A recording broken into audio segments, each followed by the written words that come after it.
CSS, इसको बोलते cascading style sheets. इसको किसी भी वेबसाइट के अंदर इंसर्ट करने के लिए हमारे पास 3 मेथड्स होते हैं। एक को हम कहते हैं एक्सटर्नल स्टाइल शीट्स, एक इंटरनल स्टाइल शीट्स है और तीसरी इनलाइन स्टाइल्स। अब ये न्यू फोल्डर आ गया हमारे पास। अब हम यहाँ पर सबसे पहले क्या बनाएंगे, index.html। ये index.html बन गई हमारी। और यहाँ का कौन सा फार्मूला है हमारा, शिफ्ट, और ये हमारे पास HTML की फाइल बनी। तो सबसे पहला वाला जो स्टाइल हम देखने जा रहे हैं वो है एक्सटर्नल स्टाइल शीट्स। ठीक है, एक्सटर्नल स्टाइल शीट्स के लिए हमें यहाँ पर अलग से हम फाइल बनाते हैं style.css के नाम से। ठीक है, और ये जो style.css फाइल है वो फाइल कैसे बनेगी? बस यहाँ से, ये है ना आपका यहाँ पर ऑप्शन न्यू फाइल, इस पर क्लिक करेंगे और उसको style.css का नाम दे देंगे। अब देखो यहाँ पर मैं हेडिंग देता हूँ, हेडिंग दे दी मैंने, वेलकम टू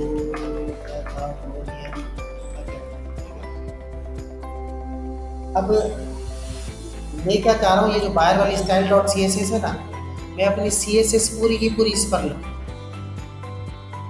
तो उसके लिए मुझे क्या करना पड़ेगा, यहाँ पर लिंक देना पड़ेगा। लिंक के लिए एक उसका आता है, रिलेशन का ऑप्शन आता है हमारे पास, और इसके अंदर हम क्या करते हैं, एक रिलेशन आता है आपका, एक आपका आता है इसके अंदर ऑप्शन होता है हमारे पास। ठीक है, एक रेल का ऑप्शन होता है, इसमें स्टाइल शीट लिखेंगे, उसके बाद टाइप और href आएगा। तो इसके अंदर हम स्टाइल शीट, भाई रिलेशन क्या है इसका, स्टाइल शीट हम यहाँ पर देंगे, और उसके बाद यहाँ पर टाइप आएगी हमारी।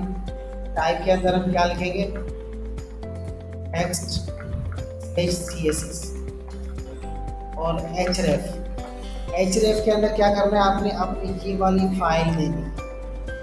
फाइल की लिंक दे। इस फाइल का नाम देना है, आप यहाँ पर लिखेंगे स्टाइल डॉट, जैसे style.css करेंगे नीचे ऑप्शन आ जाएगा। अब ये फाइल यहाँ पर इंक्लूड होगी। अब मैं यहाँ पर इस फाइल में जाता हूँ। CSS की प्रॉपर्टीज देने के लिए आपने क्या करना होता है, अब यहाँ पर आपने h2 दे दिया, अब मुझे डायरेक्ट इस h2 को हिट करना है। तो मैं क्या करूँगा, यहाँ पर मैं लिखूँगा h2 और यहाँ पर ब्रैकेट ओपन करूँगा, कर्ली ब्रैकेट्स। अब मैंने क्या किया, एलिमेंट का नाम लिख दिया कि भाई h2 को मुझे हिट करना है।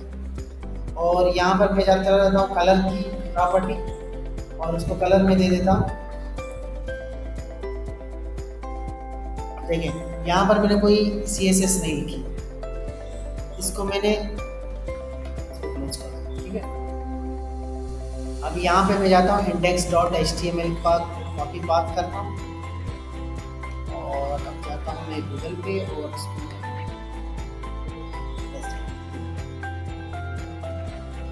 इसका कलर रेड हो गया। देखो ये CSS फाइल, ये CSS फाइल यहाँ से उठा रहा है। अब इसका कलर यहाँ से चेंज करता हूँ, इस कलर को मैं कर देता हूँ ब्लू, सेव कर दिया मैंने। अब यहाँ से इसको मैं करूँगा रिफ्रेश कर।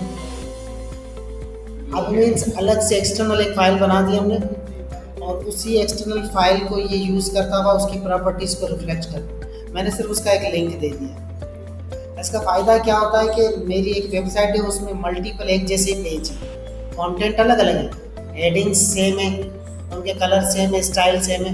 तो मैं क्या करता हूँ, एक फाइल बाहर बना देता हूँ, और जैसे जैसे एक एक पेज बनाता हूँ उसके अंदर ये लिंक डाल देता हूँ, तो वो उस लिंक के थ्रू उनको एक्सेस कर लेता है कि एक्सटर्नल स्टाइल शीट कैसे बनाई जाती है। अलग से हम फाइल बनाते हैं, यहाँ पर ये अलग से फाइल बनाई हमने style.css के नाम से। इसको यहाँ पर लिंक के टैग के अंदर पुट कर देते हैं इसका नाम। तो फिर ये क्या करता है, यहाँ से प्रॉपर्टीज उठाता हुआ यहाँ पर उसको अप्लाई कर देता है। इसके बाद हमारे पास आती है इंटरनल स्टाइल शीट्स। अब इंटरनल के अंदर क्या होता है, मैं इसको यहाँ पर चला जाता हूँ और यहाँ से इसको मैं, अच्छा कमेंट हमने सीखा था कि कमेंट कैसे किया जाता है। तो उसका शॉर्टकट ये है कि कंट्रोल क्वेश्चन मार्क, ठीक है। कंट्रोल क्वेश्चन मार्क करोगे तो जो चीज़ आपने सिलेक्ट की होगी वो कमेंट हो जाएगी, कमेंट हो जाएगी। कमेंट्स का हमने पढ़ा था ना कि जो चीज़ हमने इस्तेमाल नहीं कर रही उसको हम कमेंट कर देते हैं। डिलीट की तरह होता है, एग्जिस्ट करता है लेकिन वो यूज़ नहीं होता, कमांड में एग्जिस्ट करता है वैसे वहाँ पे नहीं होता, वहाँ पे यूज हो नहीं करता। अब देखो इसको मैंने लिंक को कमेंट कर दिया। अब हम यूज़ करने जा रहे हैं इंटरनल स्टाइल। इसके लिए आपने क्या करना पड़ता है, स्टाइल का टैग लगाना पड़ता है यहाँ पर। और इसी तरह से ये जो कोड आपने यहाँ पर लिखा है ना, इसको मैं यहाँ से रिमूव कर देता हूँ और यहाँ पर आता हूँ इस स्टाइल के टैग के अंदर।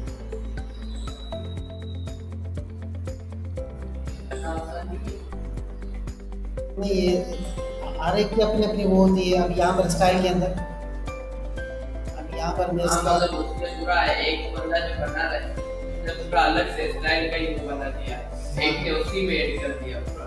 हाँ, उस तरीके से अब इसको मैंने कलर ग्रीन कर दिया, ठीक है।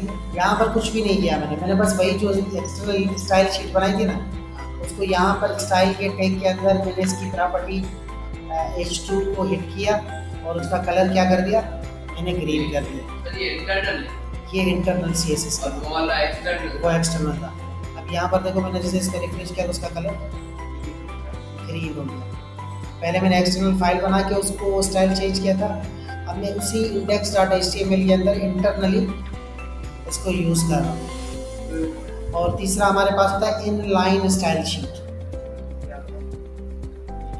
इनलाइन स्टाइल के लिए हम क्या करते हैं, अब ये वाला जो मैंने किया इसको भी मैं सिलेक्ट करता हूँ और इसको मैंने कमेंट कर दिया, बंद हो गया ये। कमेंट कैसे किया आपने? ये कंट्रोल और क्वेश्चन मार्क। अब यहाँ पर H2 है, H2 के अंदर मैं लिखूंगा स्टाइल और यहाँ पर मैं डिफाइन कर दूंगा कलर और यहाँ पे मैं कर देता हूँ इसको, ठीक है। अब मैंने कोई फाइल नहीं बनाई, ऊपर स्टाइल के टैग में ही नहीं लिखा, जिसके टैग के अंदर मुझे स्टाइल देना है ना वहीं पर मैंने स्टाइल दे दिया और उसका नाम चेंज कर दिया। अब यहाँ पर हम जाते हैं तो देखो ये बॉडी में आ गया। हाँ, ये बॉडी के अंदर जिस एलिमेंट पे आप स्टाइल लगा रहे हो ना, हाँ। उसी के टैग के अंदर आप उसका स्टाइल चेंज करो। मतलब जैसे अगर हेडिंग का टैग है तो हेडिंग मतलब खोलने से और बंद होने के बीच में हाँ, स्टाइल का टैग लगा, वहाँ स्टाइल का टैग लगा देंगे आपको, आपका इस तरह से बन जाएगा। अब यहाँ पर CSS को किसी भी मीन्स जैसे हमने अभी H2 को हिट किया, मल्टीपल H2 हमारे पास, उसमें से किसी एक H2 को ही मुझे हिट करना है, या उसमें से लेट सपोज हम अभी एग्जाम्पल की तरफ चलते हैं। यहाँ पर मैं क्या करता हूँ, मैं ये वाला भी खत्म कर देता हूँ, इनलाइन वाला डिलीट कर देता हूँ और ये वाला इनलाइन वाला भी खत्म कर देता हूँ। अभी हम जितनी भी CSS लिखेंगे ना वो एक्सटर्नल लिखेंगे, ताकि हमारी जो बेस्ट प्रैक्टिस है ना इसकी वो एक्सटर्नल की है। अब जितना भी होगा वो हम इस फाइल के अंदर लिखेंगे और वो फाइल यहाँ से वहाँ पर रिफ्लेक्ट कर देंगे। अब मैं यहाँ पर H2 का एक टैग डाल दिया मैंने और यहाँ पर H2 एक और मैं डाल देता हूँ सेकंड हेडिंग के नाम से, और यहाँ पर H2 और एक मैं डाल देता हूँ थर्ड हेडिंग के नाम से, ठीक है। अब मैं चाह रहा हूँ कि भाई मुझे ये जो सेकंड हेडिंग है ना इसका कलर चेंज कर, तो पहले हमने डायरेक्ट हिट किया था H2 लिखा। अगर अभी मैं यहाँ पर जाता हूँ और मैं यहाँ क्या करता हूँ भाई, मुझे H2 का चेंज करना है और यहाँ ब्रैकेट ओपन कर दी और यहाँ मैंने लिख दिया कलर और कलर मैंने कर दिया ब्लू। अब क्या हो जाएगा, अब यहाँ मैं जैसे रिफ्रेश करूँगा तो तीनों का कलर, तीनों हेडिंग्स का कलर ब्लू हो गया। लेकिन मैं बोलता हूँ नहीं भाई, मुझे इस तरह से नहीं चाहिए, मैं हर एक को अपनी तरह से कंट्रोल करना चाह रहा हूँ। तो उसके लिए हम दो चीज़ें इस्तेमाल करते हैं। एक होता है क्लास। अब यहाँ पे मैं दे देता हूँ मेन हेडिंग, नाम रख दिया इसका क्लास का, ठीक है। और यहाँ पे थर्ड H2 का मैं चला जाता हूँ और यहाँ पर भी मैं क्लास डिफाइन कर देता हूँ, इसका नाम भी मैं कर देता हूँ मेन हेडिंग, ठीक है। अब मैं यहाँ चला जाता हूँ स्टाइल के अंदर और यहाँ मैं H2 नहीं लिखता। हमेशा याद रखिए जब भी क्लास की बात आएगी तो हम डॉट लगाएंगे और लिखेंगे मेन। ये कैमिल केस कहलाता है। इस राइटिंग स्टाइल को कहा जाता है कैमिल केस। इसको स्टार्ट हम छोटे कैरेक्टर से करते हैं, उसके बाद जितने जितने वर्ड आते जाएंगे उनका पहला पहला कैरेक्टर कैपिटल करते जाते हैं। तो ये बिल्कुल एक कैमिल की तरह ही बनता है। अब देखें, पहले मैंने H2 को हिट किया था तो सबका कलर चेंज हो गया था।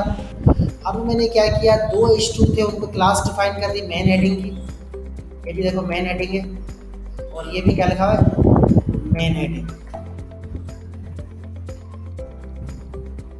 ठीक है। और उसके बाद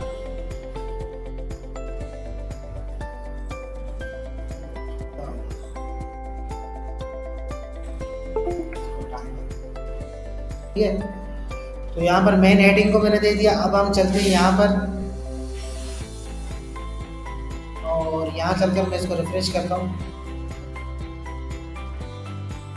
ये दोनों मेन हो गई। हाँ, इसका मैंने कोई भी नाम नहीं दिया। अब देखो हेडिंग दो थी, मैंने क्या किया, इन दोनों को एक क्लास डिफाइन कर कि भाई ये एक इस क्लास से इनका ताल्लुक है। अब उस क्लास को मैं जो भी चेंजिंग्स लाऊंगा उस क्लास के अंदर, तो वो क्या करता जाएगा, ओवरऑल सबका चेंज करता जाएगा वो वैल्यूज़। तो एक मेथड ये होता है आपका, क्लास की तरह से आप उस चीज़ों को डिफाइन कर दें। अब हमने ये इसको क्लास दे दी। अब मैं चला जाता हूँ यहाँ पर और ये जो हेडिंग 2 है ना, इसको मैं दे देता हूँ ID, ठीक है। इसको ID में दे देता हूँ, इसका नाम है मैं मेन हेडिंग ही रख देता हूँ, लेकिन इसका क्या है, ये ID है। क्लास में ID जैसा क्या है? हाँ, ID सिर्फ एक एलिमेंट को होगी और यूनिक होगी। क्लास में आप मल्टीपल एलिमेंट्स को ज्वाइन कर सकते हैं और जब भी आप ID देंगे तो आपको क्या करना पड़ेगा, हैश टैग लगा के उसके बाद आपने लिखना पड़ेगा मेन हेडिंग।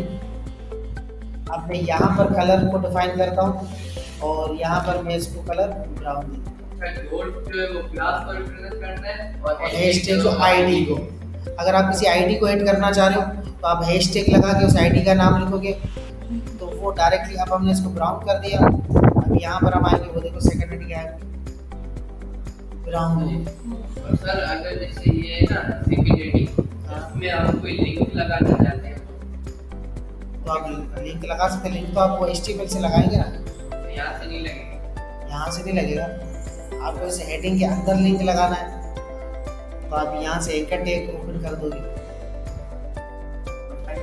एंकर टैग मैंने आपको बताया था ना, href लगाते हैं फिर आप यहाँ पर, फिर यहाँ पर आप google.com और यहाँ पर आप इसका एंकर टैग क्लोज कर देंगे और यहाँ पे लिख देंगे आप गूगल,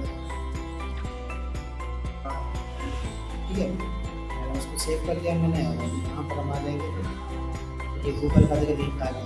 इस पर आप क्लिक करेंगे तो आप वहाँ चले जाएंगे उस गूगल के लिंक। अब यहाँ पर हमने देखा कि हम क्लास किसके लिए यूज होती है, the class selector is used to specify a style for a group of elements, ठीक है। ग्रुप ऑफ एलिमेंट्स हो के आप हर एलिमेंट को एक क्लास दे देंगे, सबका क्लास नेम सेम रख देंगे।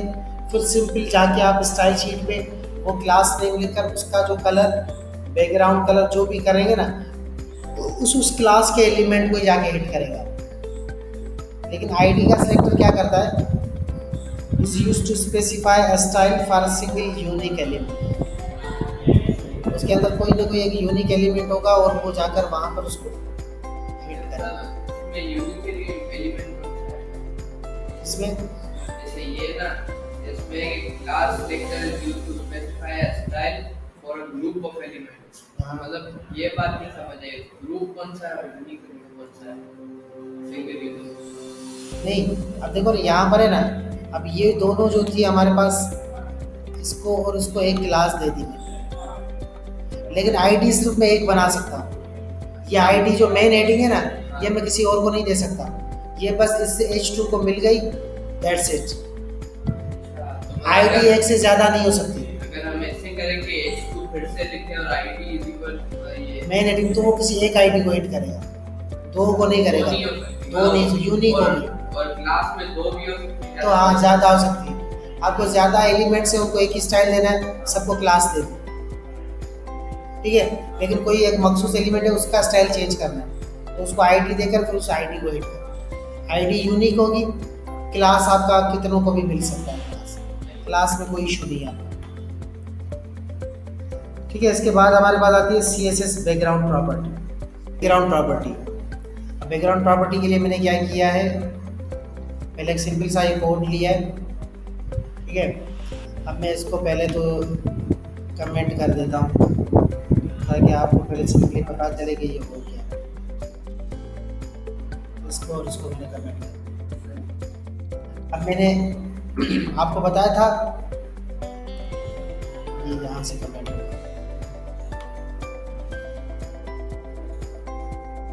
ये पैराग्राफ हमारे पास ब्लॉक एलिमेंट होता है, ठीक है। और यहाँ पर मैं आ जाता हूँ, इसके अंदर मैंने क्या किया हुआ है, इसके अंदर मैंने एक्सटर्नल CSS की फाइल लगाई, और यहाँ पर उस फाइल के अंदर हम जाते हैं तो उसके अंदर इस सारे को मैं ख़त्म कर देता हूँ। इन सबको मैं कर रहा हूँ कमेंट। इसमें मैं आपको एक स्टाइल बताऊँगा आज, एक वेबसाइट का, तो उस वेबसाइट को कैसे बनाया जाए। इस पूरे को मैंने कमेंट कर दिया, अब ये नहीं होगा, और इसको भी मैं ख़त्म कर देता हूँ ताकि आपको एक चीज़ समझा सके।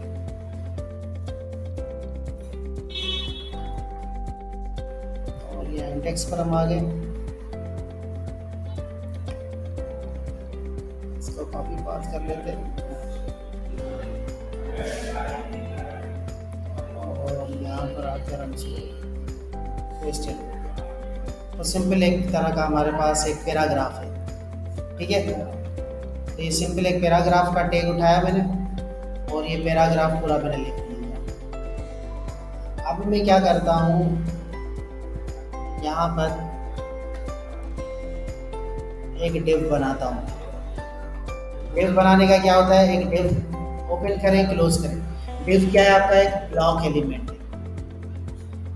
ब्लॉक एलिमेंट है डिव, मैंने आपको बताया था, इसको पूरा वो ओवरऑल कवर करेगा, ठीक है।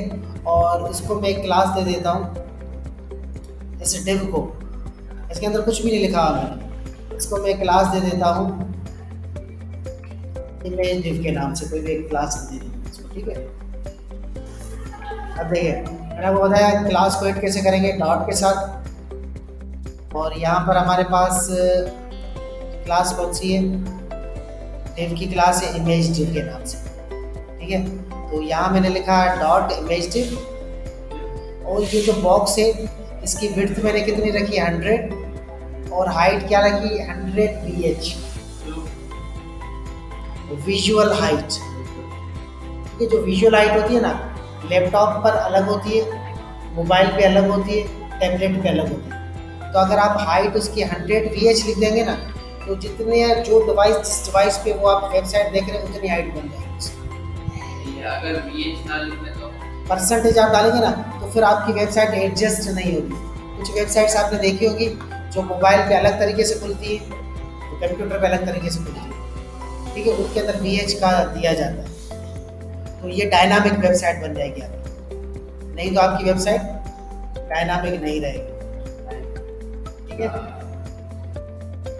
अभी इन सबको भूल जाए। अभी मैंने दो प्रॉपर्टीज दी, विड्थ कितनी दी 100 और हाइट दी 100 ph और बैकग्राउंड कलर में दे देता हूँ उसको ग्रीन। अब हम जाते हैं वेबसाइट पर, उसको रिफ्रेश करते हैं। ये देखो टेक्स्ट आपका यहाँ पर नीचे आएगा।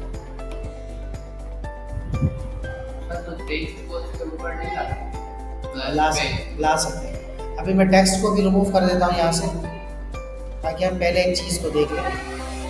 इस टेक्स्ट को मैं क्या करता हूँ, तो कमेंट कर देता हूँ। अब यहाँ पर देखो, यहाँ पर ये देख रहे हो तुम, ये साइड में से वाइट स्क्रीन नज़र आ रही है, ऊपर से भी थोड़ी वाइट स्क्रीन नज़र आ रही है, ठीक है। तो इस चीज़ को ख़त्म करने के लिए हम क्या करते हैं, आप स्टाइल के फाइल में जाओ और यहाँ पर एक यूनिवर्सल ऑपरेटर होता है आपका स्टार। स्टार लिखकर जब भी आप वेबसाइट पे काम करना शुरू करो, पहले स्टार लगाओ। स्टार मीन्स पूरी वेबसाइट। अब यहाँ पर आप लिखोगे मार्जिन 0 कर दो और उसके बाद लिखो पेडिंग और उसको भी कर दो आप 0। अब उसको सेव कर दो। अभी पहले आपने देखा यहाँ पर ये वाइट नज़र आ रहा था, अब इसको जैसे मैं रिफ्रेश करूँगा, ये देखो अब तो मार्जिन्स नहीं रहेगी और पेडिंग नहीं रहेगी, कुछ भी नहीं रहेगा। ओवरऑल आपका जो पूरा का पूरा होगा ना, वो पूरा का पूरा आपका कवर हो जाएगा। अब मैं क्या करता हूँ, यहाँ पर मैं ये कलर नहीं देता, मैं इस पे इमेज लगा देता हूँ,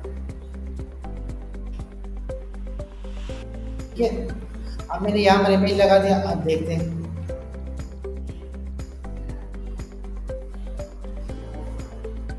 अब आपके पास पूरा का पूरा इमेज आ गया। लेकिन यहाँ पर आप देख रहे हैं कि ये इमेज नीचे से कंप्लीट नहीं आ रहा, इस इमेज का कुछ कम आ रहा है ना।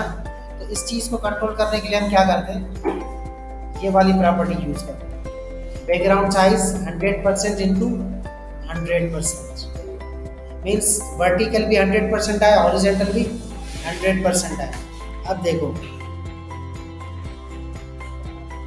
अब आपका बैकग्राउंड एग्जैक्ट बैकग्राउंड आ गया, ठीक है।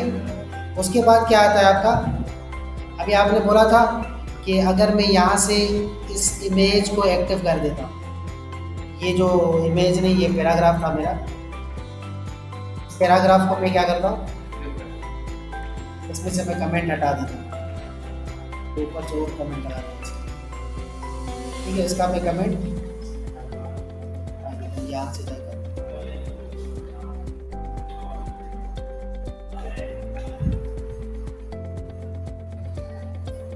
क्या होगा, अब देखो यहाँ पर स्क्रॉल बार आ रहा है साइड में और ये मेरे पास नीचे पैराग्राफ आ रहा है, ये रहा।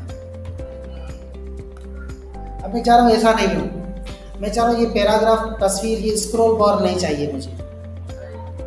तो मैं उसके लिए क्या करूँगा, एक और CSS की प्रॉपर्टी है आपकी, उसके लिए ये वाली प्रॉपर्टी आप यूज़ करेंगे, बैकग्राउंड अटैचमेंट। अब बैकग्राउंड आपका फिक्स हो जाएगा। अब देखो, अब ये जो है ना टेक्स्ट आपका, ये बैकग्राउंड पे फर्क नहीं डालेगा इस पे।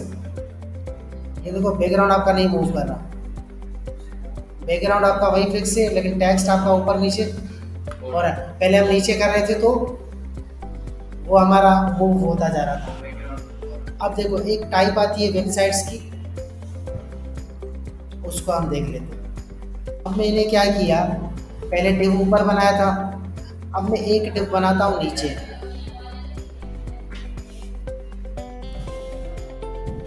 ठीक है। ये डिव बना दिया मैंने, थोड़ा सा आपके सामने बना देता हूँ ताकि आपको समझ में आए। ये पैराग्राफ के बाद में आ गया,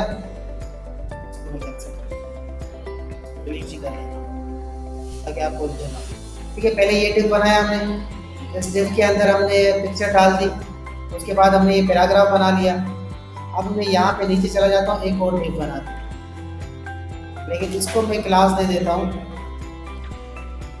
इमेज डिव, ठीक है। इमेज डिव 2 दिया मैंने। अब मैं ये सेम जो यहाँ पर प्रॉपर्टीज है, ये सेम प्रॉपर्टीज यहाँ पर,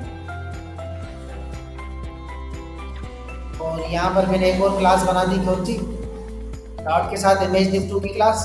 इसका भी विड्थ मैंने 100 दे दिया, हाइट भी 100 इमेज दे दी। इसमें मैंने बैकग्राउंड इमेज दूसरा चूज किया है और बैकग्राउंड साइड 100x100 और बैकग्राउंड अटैचमेंट फिक्स।